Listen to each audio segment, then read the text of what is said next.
नहीं गया। बोले आपको कैसे पता? ये तक बता दिया कहां कौन सा वृक्ष है और उस वृक्ष में कैसे पुष्प लगे हैं, कैसे फल लगे हैं। अयोध्या में बैठे बैठे रघु महाराज ने पूरी लंका दिखा दी रावण को।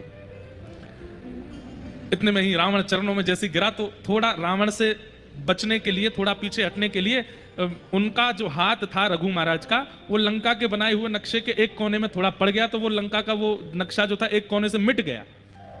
तो रघु महाराज बोले राम राम राम राम, ये तो अनर्थ हो गया। तो रावण बोला क्या हो गया?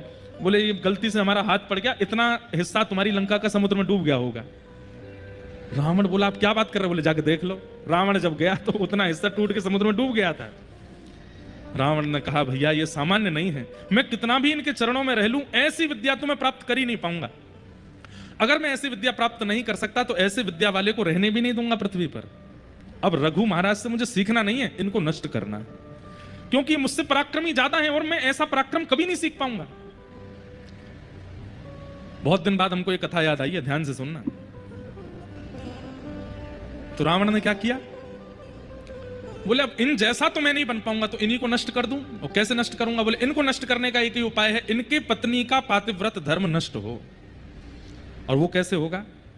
तो एक दिन रघु महाराज कहीं दूर देश गए हुए थे। रावण ने मन में विचार किया आज मैं रघु महाराज का रूप धारण करके जाऊंगा और इनकी पत्नी का पातिव्रत नष्ट कर दूंगा। रावण रघु महाराज का रूप बना करके अयोध्या में घुस गया। सब लोगों को लगा कि रघु महाराज जी सब प्रणाम करने लगे, सब वंदन करने लगे।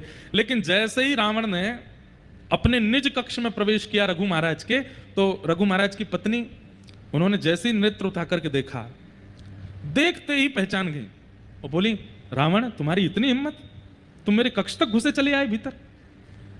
तो रावण बोला मेरे रूप को कोई नहीं पहचान पाया, आप कैसे पहचान गए? तो बोले रघु महाराज का एक नियम है। बोले क्या? वो जब अपने राजभवन में प्रवेश करते हैं तो उनके मस्तक पर अयोध्या के रज के कण दिखाई देते हैं। वो नित्य अयोध्या को प्रणाम करते हैं, यहाँ की रज को लगा करके आते हैं, और तुम्हारे माथे पर वो रज दिखाई नहीं दे रही। तुम उन जैसा रूप तो बना लिया लेकिन उन जैसे नियम नहीं ला पाए, इसलिए मैं पहचान गई हूं कि तुम रावण नहीं, तुम रघु नहीं हो। और भी कई नियम है। रघु महाराज जब कक्ष में आते हैं तो वो सीधा मुझसे बात नहीं करने लगते, उनका एक नियम है, उनका एक शिष्टाचार है, वो तो तुम सीख नहीं पाए। केवल रूप बनाने से कोई रघु महाराज थोड़ी हो जाएगा। तुरंत आज्ञा कर दी, बोले इसको बंदी बना लो।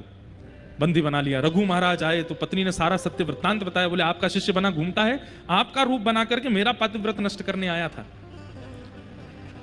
तब रघु महाराज ने तुरंत एक बाण संधान किया और कहा रावण आज तेरा वध मैं करूंगा। इतने में ही ब्रह्मा जी प्रकट हो गए, क्योंकि रावण ब्रह्मा जी की खूब उपासना कर चुका था। शंकर जी की उपासना, देवताओं की खूब उपासना उसने करी थी। ब्रह्मा जी